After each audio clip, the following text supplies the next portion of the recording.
أعوذ بالله من الشيطان الرجيم بسم الله الرحمن الرحيم Assalamu alaikum wa rahmatullah.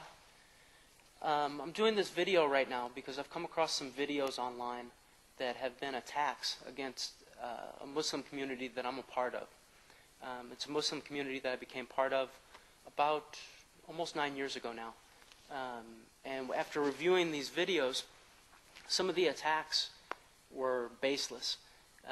And I thought it would be very confusing for potential Muslims or Muslims who are looking for the right path within Islam, which becomes more and more difficult in these days that we find ourselves in now. And I wanted to clear a couple of those things up. The Muslim community I'm speaking of is the Ahmadi Muslim community. It was founded a little over 100 years ago by Mirza Ghulam Ahmad of Qadian, India, alayhi salam. Some of the charges against him are baseless, some are ridiculous, some, quite frankly, aren't worth mentioning or responding to. But there's a couple of them that I'm going to start with that are a little more simple and might cause some confusion in some people's minds. And some of the groups that criticize Mirza Ghulam Ahmad in his day, they don't exist now. So you can't judge their works. They basically didn't go past a generation. And the ones that exist today that are now attacking with the same old arguments, what have they accomplished? You know, so if I look at the fruits, many of these groups who attack are responsible for fanaticism, are responsible for attacking Muslims, or declaring Muslims kafir, which is another big topic that I think really needs to be addressed within the Muslim world. Always these fatwas issued, these decisions or decrees issued by these ulama, these so-called religious scholars, that this group or that group, they're kafir.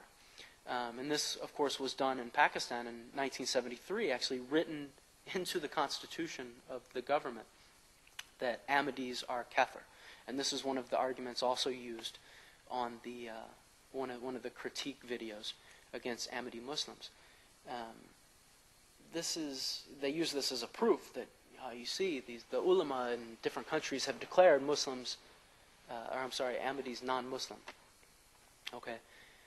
First off, this is something that I want to read because it's very clear, and I want to make sure that it's read word for word. This is a hadith recorded in Abu Dawood, which is considered one of the great authentic compilations of hadith. And it states, Prophet Muhammad sallallahu alaihi wasallam made this statement, quote, "3 things are the roots of faith: to refrain from killing a person who utters La ilaha illallah, that is, there is no God but the one God, or Allah alone, and not to declare kafir whatever sin he commits, and not to excommunicate him from Islam for his any action. And struggle will be performed continuously from the day Allah sent me as a prophet until the day the last member of my community will fight with the Dajjal. The tyranny of any tyrant and the justice of any just ruler will not invalidate it. One must have faith in divine decree." So this hadith is so clear and so powerful.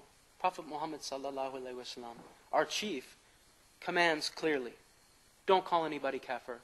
Don't excommunicate anybody from Islam. It's not your right. You don't know what's in their heart. And so for these groups who are constantly bickering over these fine points and declaring each other kafir over these points, and then can, go on to bomb each other's masjids, murder each other, assassinate each other's leaders. This is what's led to the world of, the modern world of Islam, which is filled with mischief. And this is a continuation. And these same voices that make these statements and proclamations on videos that they're now posting, they're earning their way to hell instead of paradise as they think.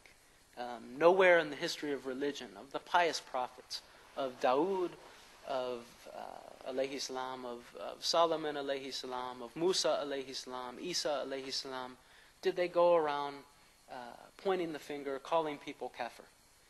They worked in the cause of Allah. They spoke and preached the truth. They would condemn certain behaviors, possibly certain beliefs, but they would never condemn people or a group as kafir. And this is where we've seen so much mischief.